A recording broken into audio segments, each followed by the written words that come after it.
తప్పిపోయినా గొర్రెను నేను నీ దరికి చేర్చుకో యేసయ్యా.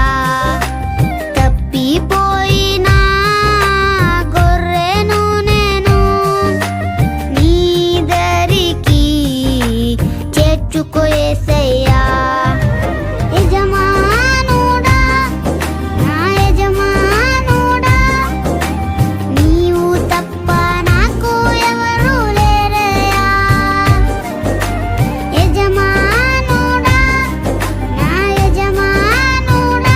కాలంలో కుటుంబ ప్రార్థన స్తుతి కూడికైతే ఎన్నో రీతిలుగా పెట్టుకుంటారు, మంచిదే.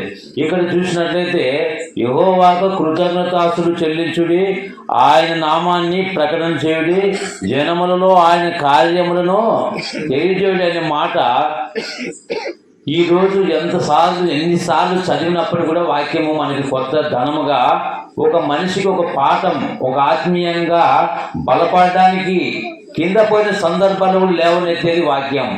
వాక్యానికి శక్తి ఉంది, వాక్యానికి బలం ఉంది, ఉజ్జీవపది ఆత్మీయంగా నడిపించింది. అందు గురించి దీంట్లో యెహోవాకు కృతజ్ఞతాస్తులు చెల్లించుడి, ఆయన నామాన్ని ప్రకటన చేయుడి, జనములలో ఆయన కార్యాలను తెలియజేయుడి. కాబట్టి బైబిల్ గ్రంథంలో మనం కృతజ్ఞత గురించి చూస్తే చాలా రెఫరెన్స్లు ఆధారాలు మనకున్నాయి. మరి యేసు రక్తంలో కడగబడిన ప్రతి ఒక్కరు ఏం చేయాలంట? ఆదివారం చర్చికి పోయినాం, పాట పాడినాము, సందేశినాము, వచ్చేది కాదు. మనం వరకు నమ్మకంగా నిలబడుతూ ఆయన రాజ్యాన్ని ప్రకటించాలి. మొదటి కొరింథీ 11:25-26 చూస్తే యేసు రక్తంలో కడగబడిన ప్రతి ఒక్కరు చెప్పాలా. అందుగురించే బైబిల్ ప్రతి ఒక్కరు మనం చదవాలా, గ్రహించాలా, వినేదే కాదు, విన్న మాటలు మనకు న్యాయం చేయాలా. ఇక్కడ మనం చూస్తే కృతజ్ఞతాస్తులు చెల్లించుడి. ఈ యొక్క రాత్రి కాలంలో ఎందుకు కుటుంబ ప్రార్థన పెట్టుకున్నారంటే ఒక మంచి కార్యక్రమం కదా. ఏ కార్యక్రమం చెప్పండి? స్తుతి కూడక. అంటే మేలుకైనా సరే, ఉద్యోగంకైనా సరే, వివాహ కార్యక్రమానికైనా సరే, మరి ఇంకా రకరకాలుగా పెట్టుకున్నాడు, జాబుగా రకరకాలుగా. కానీ బైబిల్ గ్రంథంలో చూస్తే యెహోవాకు కృతజ్ఞతాస్తులు చెల్లించుడి, ఆయన నామాన్ని ప్రకటన చేయుడి. మరి కృతజ్ఞతాస్తులు అంటే చెప్పండి, ఏదైనా బస్సులో, ట్రైన్లో, వాహనంలో పోయినప్పుడు ఏమంటారు తెలుసా? సార్ పెళ్ళి ఒక ఫోన్ కాల్ చేసుకున్నాను, కొంచెం సాయం చేస్తామంటే చక్కని ఎవరైనా మోమాటం లేకుండా కలిసాం. ట్రైన్లో కానీ, బస్సులో కానీ, ఒక బైక్ కానీ ఏదన్నా కూడా సాయం చేసినప్పుడు కానీ సమయానికి ఏమంటారు? కానీ ఏమంటారు తెలుసా? తిరిగి చేసినాక తిరిగి ఎవరైనా కాల్ చేసినాక ఇచ్చిన ఏమంటారు? థ్యాంక్స్ సార్, మీరు ఎవరైనా థ్యాంక్స్ అంటారు. మరి పెళ్లి కార్యక్రమం అప్పుడు ఎవరైనా సాయం చేసినానుకో దేవునిలాగా మాకు వచ్చి సాయం నిలబడిపోయింది అంటారు. ఎన్నో రకరకాలుగా మరి మనం చెప్పుకోవచ్చు. మరి దేవాది దేవుడు, తండ్రి అయిన దేవుడు ప్రియ కుమారుని పంపించి రక్షణార్థమై ఇచ్చాడు. ఆయనకి ఎంత కదా, పరలోకానికి భూలోకానికి వచ్చాడు. సన్నమాట అనుకున్నారా? ఒక కలెక్టర్ ఐఏఎస్ ఐపీఎస్ మన ఇంటికి వచ్చి మాతో స్నేహం చేసి మాట్లాడి భోజనం చేసిపోతే ఈ యొక్క కోర్సుకి వచ్చాడు. కానీ అందరూ ఎంతో కలెక్టర్ వచ్చి ఎంతో అన్ని మాట్లాడుకుంటారు. కానీ పరలోక రాజ్యాన్ని భూలోకానికి వచ్చి సన్నమాట అనుకుంటున్నారు కదా. Hebrews 2:3 చూస్తే ఇంత గొప్ప రక్షణ భాగ్యాన్ని మనం విని నీళ్ళని తప్పించుకునే ప్రసక్తే లేదు, తప్పించుకోలేము. దేవాన్ని కృతజ్ఞతాస్తులు చెల్లిస్తున్నాను, మనం స్తుతించాలా.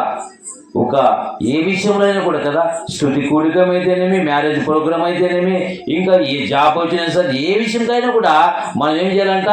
చూడండి, ఎఫెసీయులకు రాసిన పత్రికలు చూస్తే ఇక్కడ బైబిల్ గ్రంథంలో ఒక మంచి మాట ఉంది.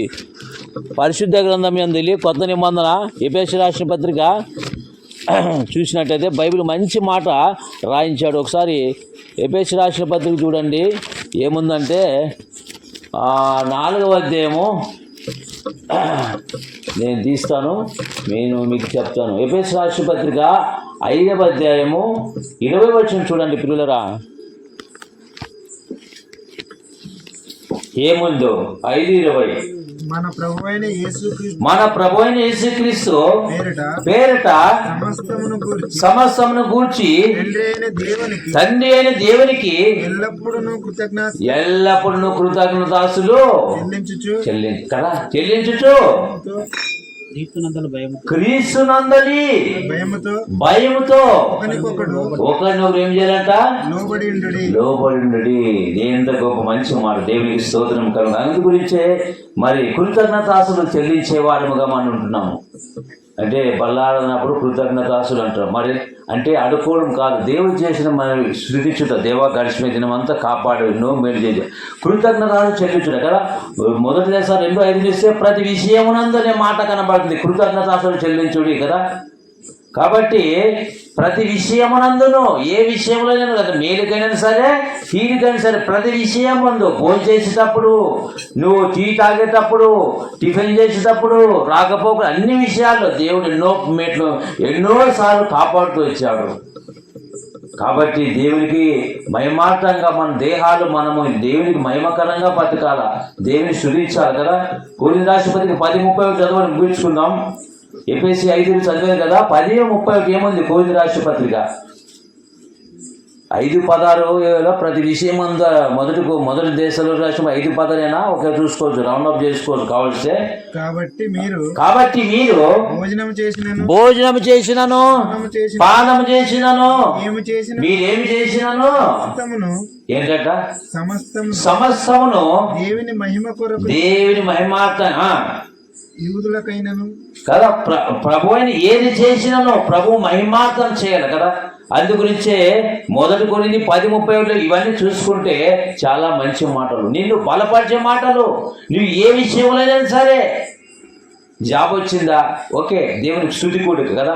కానీ ఏ విషయంలో కష్టమైన నష్టమైన బాధన ప్రతి విషయంలో ఇలాగ చేయడు దేవుని చిత్తం అంట. ఏముంది మొదటి కొరింథీ రాష్ట్రపతికి 10:31 చూస్తే, మీరు కాబట్టి భోజనం చేసినాను పానము చేసినాను, ఏం చేసినాను, భోజనం చేసిన పానం చేసిన ఎవరు చేయాలంట, మీరేమి ప్రభు మహిమార్థం. తండ్రి అయిన దేవుడు తన ప్రియకుమారుని లోకానికి పంపించాడు. ఒకరి యేసు ప్రభు అద్భుతాలు చేసేవాడు, మార్గాలంటే మంచివాడు, ఎంతో మంది మహర్షులు మహనీయులు ఎందరో మంది మేలు చేశారు.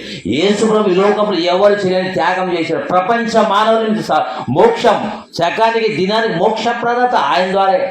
ఏది చేసినా ప్రభు అయిన యేసుక్రీస్తు నామములోనే కదా. కృతజ్ఞతాస్తులు చెల్లించాలా. అందుబట్టి మనం ఆయన ద్వారా కొంతమంటారు, నేను రోజు ఒక వ్యక్తిగత కరపతి పంచుతాము. ఈరోజు 5-6 మందే వాక్యము మా చర్చిలో పెట్టుకున్నాము. టైం 7 నుంచి 10 వరకు ఎవరు రాని దాకా టైం పాటిస్తాం. మన దగ్గరికి అందరూ బాప్తిజం వచ్చేటి 20 మంది దాటేవాళ్ళే. నేను రావద్దండి, మీరు అక్కడే పోండి, మారు మనసు పొంది పాపక్షమాపణ యేసు ప్రభువుని నమ్మి బాప్తిజం తీసుకుని వాక్యం చదువుకున్నా కానీ మీరు రావాలనుకుంటే రండి, రావద్దని చెప్తుంటా. అందుగురించే నిన్ను మాట చెప్పాలి. కొంతమంది అయినా కరెక్ట్గా ఉంటే బాగుంటుంది, స్టాండర్డ్గా. అదరాపాదరుగా ఉదురాపాదరుగా ఉంటే అవసరం లేదు. ఎందుకంటే దేవుని కొరకు ఉన్నంత వరకు కండిషన్ ఉంటే మనకు బాగుంటుందని నేను కరెక్ట్ అంటే చెప్పాను. అందుగురించి కొంతమంది అయినా స్థుతిస్తున్నాము, గణపరుస్తున్నాము, ప్రకటిస్తున్నాము. నేను వ్యక్తిగతంగా కరపత్రులు పంచుతున్నాము. ఒక సువార్త రోజు నేను సువార్త పత్రికలు పంచుతుంటాను, వ్యక్తిగతంగా చెప్తున్నాను. ఏం సార్ మీకు సంఘం లేదంటే, సంఘం అంటే ఏమంటే 100 మంది కావాలా, 5-6 మంది అని చెప్తున్నాను. కానీ సువార్త ఎప్పుడు చేస్తుంటావు, రోజు సువార్త చెప్పేది కరపత్రి ద్వారా కూడా, వ్యక్తిగతంగా క్యారెక్టర్ ద్వారా, జీవితం ద్వారా కూడా చెప్పాలి, కరపత్రులే కాదు. కాబట్టి దేవుని రాజ్యము ప్రకటించాలా. అది మొదటి రాష్ట్రం 3:18 చూస్తే, చిన్నపిల్లల మాటతోనూ కాక 4 క్రియతో సత్యంతో ప్రేమించేవారు కూడా క్రైస్తవులే. ఈ లోకానికి సమాజానికి ఎవరు, నీవే ఒక దేవుని రాజ్యం కట్టబడాలి నీ ద్వారా కదా. కాబట్టి ఈరోజు ఈ సమయంలో మనకి ఇచ్చాడంటే దేవుని కృప. కాబట్టి కుటుంబం పట్ల దేవుడు మేలు చేశాడు. ఈ సమయానికి దేవుడు సేవకులు ఇక్కడ దేవుడు నడిపించాడు. దేవుని సేవకుల్ని వాక్యమైన మనం ఎలా ఉన్నామో వాక్యమార్థంలో మనం సరి చేసుకుందాము. దయను సత్యమును నేను వీటి వాటిని కంటపోయి ధరించుకోను, వాక్యం దాపెట్టుకుందాము. హృదయంలో దాపెట్టుకుంటే మనల్ని ఎంతగానో ఆశీర్వాదం. కాబట్టి మనలో వాక్యం ఉంటే చెడు గుణం ఆటోమేటిక్ బయటికి పోతుంది ప్రతి విషయంలో. కాబట్టి ప్రతి విషయమునందు మరి ఏది చేసినా ప్రభు మహిమార్థం చేయాలని లేఖనం చెప్తుంది. ప్రభు మహిమార్థంగా బతుకుతున్నామా లేదా, ఏది చేసినాను కూడా ప్రభు మహిమార్థం కదా. అందుగురించే భోజనం చేసినాను కానీ పానం చేసినాను కానీ ఏది చేసినా ప్రభు మహిమార్థము చేయాలని దేవుని వాక్యం సెలవిస్తుంది. కాబట్టి దేవుడి సమయంలో తన మాటలు కదా దీవించి మన హృదయాల్లో పలుచదాగున ఆ దేవాదేవునికి అనంత మహిమ కలుగుగాక. ప్రార్థన చేసుకుందామండి. ప్రేంగల తండ్రి, నీ పాదాలకు స్తోత్రములు. కొన్ని నిమిషాలు మాకు సాయం చేశావు యెహోవా. కృతజ్ఞతాస్తులు చెల్లించుడు. ఎందుకు చెల్లించాడు తండ్రి అయిన దేవా, నీ ప్రియకుమారుడైన యేసుక్రీస్తు నామములు కొన్ని నిమిషాలు సాయం చేసినందుకు స్తోత్రం. ఏది చేసినా ప్రభు మహిమార్థం చేయాలని వాక్యం మాకు ఎంతగానో ఇచ్చినందుకు నీకు స్తుతి స్తోత్రాలు చెల్లిస్తూ ప్రభు అయిన యేసు నామమును బట్టి ప్రార్థిస్తున్నాం మా పరమ తండ్రి. ఆమేన్.